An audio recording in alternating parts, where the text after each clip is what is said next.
नमस्कार मित्रों, मैं हूं आपकी अपनी प्राची अधिकारी। आपने कुछ दिन पूर्व सुना होगा कि नीरज चोपड़ा जो कि सेना में सूबेदार के पद पर हैं, मात्र 23 वर्ष के हैं और उन्होंने ओलंपिक में एकमात्र गोल्ड जीतकर देश का नाम रोशन किया और सारे प्रदेशवासियों को और साथ ही देश के लोगों को उन्होंने गौरवान्वित महसूस कराया।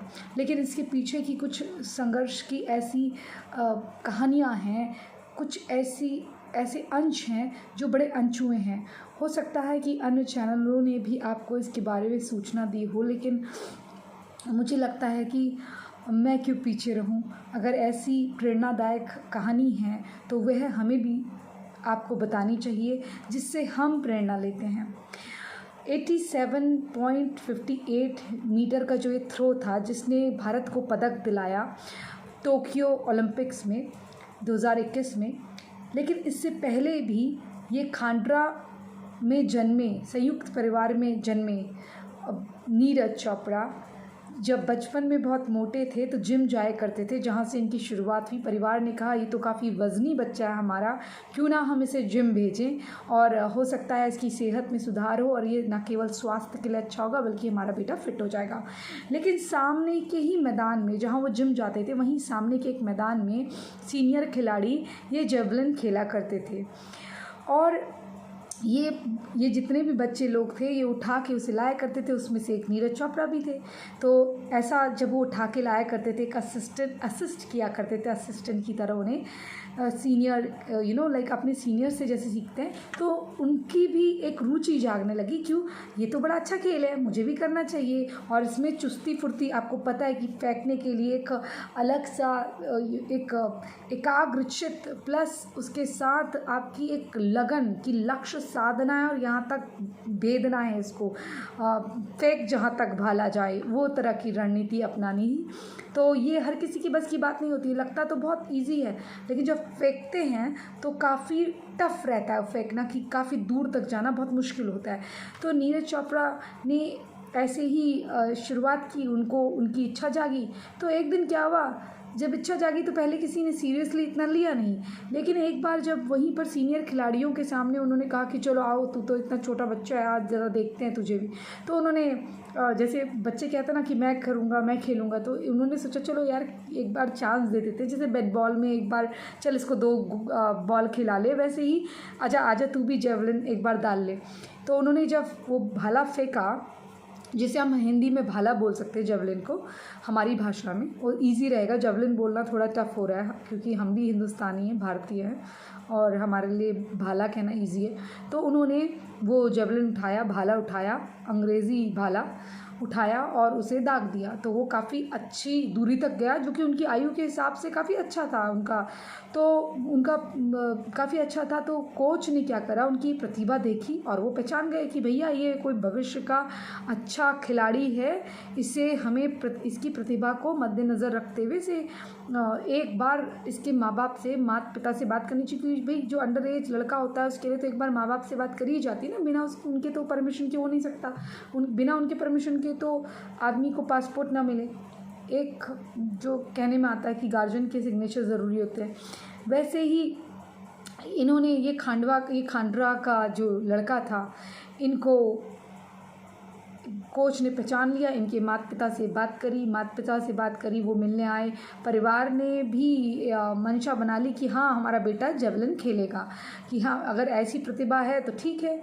लेकिन अब परेशानी ये है कि संयुक्त परिवार है और जो परिवार इतना पैसे वाला नहीं था, तो परिवार ने कहा कि भाई कितने का आएगा, तो उन्होंने बोला 7,000 के करीब का। तो इतने लोग खाने वाले, कुछ कमाने वाले, तो उन्होंने क्या करें। तो बड़ी मुश्किलों से संयुक्त परिवार ने कैसे तैसे पैसे जुटाए, 7,000 रुपये। आप सोच सकते हैं, ये जो मेरी स्माइल है ये बहुत गर्व की स्माइल है कि इस लड़के के परिवार ने इसका कितना साथ दिया। और मुझे इस समय आप देख सकते हैं कि मेरी आंखों में आंसू भी आ रहे हैं कि ऐसे भी लड़के होते हैं, ऐसे भी परिवार होते हैं जो अपने घर के बच्चे के लिए इतना त्याग करते हैं। और माँ बाप जब इस प्रकार से त्याग करते हैं तो हमें भी समझना चाहिए कि जो हमारी सफलता होती है और जिसमें हमारे माँ बाप ने हमारा साथ दिया होता है, वो हमारे अकेले की नहीं होती है। वो चाहे किसी भी क्षेत्र की हो, कहीं ना कहीं उनकी डांट फटकार या उनका प्यार रूपी सहयोग भी बहुत मायने रखता है। तो नीरज चोपड़ा की फैमिली रेडी हो गई, आखिरकार परिवार रेडी हो गया। इसके बावजूद कि उनके पास पैसे की, धन की कमी थी, उन्होंने अपने बच्चे के लिए जैसे तैसे परिवार ने जेवलिन के 7,000 रुपये जुटाए और ये पैसों से उन्होंने जेवलिन ख़रीदा। और आपको ये भी बता दूं कि 2016 में ये अभी के चैम्पियन नहीं हैं, ये तो बचपन से चैम्पियन है। 2016 में वर्ल्ड चैम्पियनशिप इन्होंने 86.48 मीटर का थ्रो करके जीती। और देखिए, एक बात सोचिए कि अभी इन्होंने 87.58 जीता, जो कि रिकॉर्ड अच्छा जीत लिया इन्होंने। पर इनका पुराना बचपन का रिकॉर्ड देखिए, जब ये छोटे थे और छोटे थे 2016 में इन्होंने जूनियर वर्ल्ड चैम्पियनशिप 86.48 मीटर का थ्रो करके जीती। साउथ एशिया में गुवाहाटी में साउथ एशियन गेम हो रहे थे गुवाहाटी में, उसमें 82.23 का नेशनल रिकॉर्ड बनाया। उसके बाद कॉमनवेल्थ गेम्स में भी इन्होंने गोल्ड मेडल जीता। 2018 में जकार्ता में एशियन खेलों में 88 मीटर्स का रिकॉर्ड बनाया। उसके बाद पटियाला जो गेम्स हुए उसमें भी इन्होंने 88.7 का। तो ये तो भैया पूत के पैर तो पालने में होते हैं। और जिन जिन लोगों की विवाह नहीं हुए हैं और जो विवाह करने के इच्छुक हैं, मैं तो ये कहती हूँ कि हम सबको ये प्रार्थना करनी चाहिए कि साइना नेहवाल या नीरज चोपड़ा जैसे बच्चे घरों में होने चाहिए, ताकि ऐसे लड़के या ऐसे भाई बहन घर में होने चाहिए कि अपने परिवारों में भी गर्व की अनुभूति हो। और मैं बहुत मिस करती हूँ कुछ चीज़ें, जब मुझसे पूछा जाता है कि आप को क्या रिग्रेट नहीं होता आपने ये करियर चुना, तो मैं आपको आज अपना सीक्रेट बताना चाहती हूँ। मैं अपने स्कूल में, जो मेरा सेंट पॉल्स था, वहाँ मैं बहुत अच्छी रनर थी। मैं बहुत अच्छी, मतलब मुझे रेसिंग बहुत अच्छी लगती थी। और जब मैं न्यूजीलैंड पढ़ाई के लिए एडमिशन लेने के लिए जा रही थी, तो मुझे उस समय कॉमनवेल्थ के एक राष्ट्रीय जूडो फेडरेशन के अध्यक्ष थे, आई थिंक मुकेश कुमार जी। उन्होंने मुझसे कहा था कि मैं ये कराता हूँ। तो मेरा बहुत बड़ा एक बोल सकते हैं कि बैड लक रहा कि मैंने उन्हें ये इच्छा नहीं जताई। और मैं सच कह रही हूँ आपको, अगर मैंने ये बात उनसे कही होती, काश उन्होंने मुझे बाद में कहा कि तुम्हारा अगर ऐसा इंटरेस्ट था तो तुमने कहा क्यों नहीं।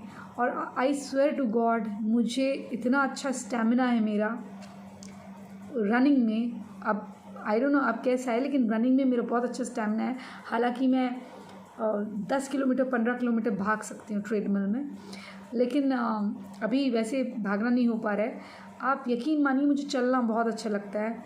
और मुझे जब कोई पूछता है कि आपको कभी लगता है आपने गलत फील्ड चूज़ करा, देखिए मुझे एक्टिंग पसंद है, लेकिन एक्टिंग मेरे को प्रोफेशन की तरह पसंद नहीं था। मतलब मैंने जब तक इसे नहीं जाना था कि यहाँ इतनी गंदगी है, लेकिन खेल और आर्मी सर्विसेज, आर्म फोर्सेस की सर्विसेज, मुझे लगता था कि लाइक मिलिट्री में चले जाओ या कोई IAS IPS ऑफिसर बनो और साथ में गेम्स खेलो। तब मुझे नहीं पता था कि ये दोनों एक साथ हो सकता है। लेकिन अगर शायद मैंने ये इच्छा पहले जताई होती और खेलना शुरू करा होता तो मुझे बहुत अच्छा लगता, क्योंकि मेरी बहन ने भी स्टेट लेवल पे ये खो खो वगैरह खेला है। तो मैं इन चीज़ों के बड़ी नज़दीक हूँ। बचपन में पिताजी कहा करते थे, उठ के रनिंग कर, तुझे स्पोर्ट्समैन बनना है। मुझे हंसी आती थी, तब तो मैं छोटी थी, लेकिन बाद में स्पोर्ट्समैन बनना है पापा जब बोलते थे और रनिंग करवाते थे। लेकिन काश मैंने उस चीज़ को बहुत सीरियसली लिया होता। तो ये चीज़ें मुझे बहुत अच्छी लगती है, क्योंकि मेरे ज़ोडिएक साइन के जैसे मार्च वाले कुछ हैं, जैसे साइना नेहवाल है, वो भी 17 या कुछ मार्च है, और वो भी अच्छा बैडमिंटन मतलब जो खेलती है अपना गेम। और एक मेरी कॉम है, वो भी मार्च वाली हैं। तो मैं बहुत कनेक्ट करती हूँ इन चीज़ों को, और मुझे बहुत खुशी होती है कोई ऐसे जीतता है। और इतने संघर्ष के बाद, काश, खैर कोई बात नहीं, जो मैंने नहीं करा, मुझे लगता है अगर मेरी खुद की संतान हुई तो मैं करवाऊँगी, या फिर मैं गोद लूँगी बच्चे तो उनसे करवाऊँगी। मुझे ऐसा ये बहुत पसंद है गेम्स। और साथ में arm services, I love army people and I love police services and plus the sports in it, वो मेरे को अच्छे लगते हैं बहुत। ठीक है, चलिए, मैंने आज अपने दिल की बात बताई, और इसलिए मुझे लगा नीरज चोपड़ा और रवि दहिया जैसे लोगों की कहानी मुझे बतानी चाहिए। लेकिन नीरज को देख के I am really proud of him, really. And यही दहिया के साथ भी हुआ, संघर्ष की कहानी। ये जितने भी खिलाड़ी हैं ऐसे नहीं बने, मिट्टी से बने हैं, इन्होंने बहुत मेहनत करी है। तो हमें इनके लिए बहुत खुश होना चाहिए, और भगवान करे इनके लिए जैसे मैं क्लैप कर रही हूँ वैसे इनके लिए पूरी दुनिया क्लैप करे, अगली बार ये बहुत अच्छा करे और अच्छा करे।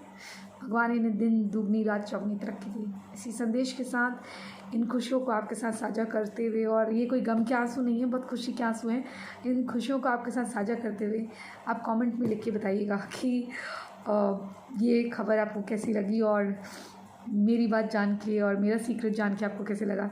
वैसे रेस में जितने भी वो होते हैं ना, क्या बोलते हैं, ए सेक्शन बी सेक्शन, मैं फ़र्स्ट आया करती थी उसमें रनिंग में। एक लड़की थी शिल्पा डेविड, उसने मुझे हराया था एक बार लेकिन ये मुझे अच्छा लगता है, बहुत अच्छा लगता है गेम्स। चलिए, जय जय हिंद, जय जय भारत, में तो जय श्री राम।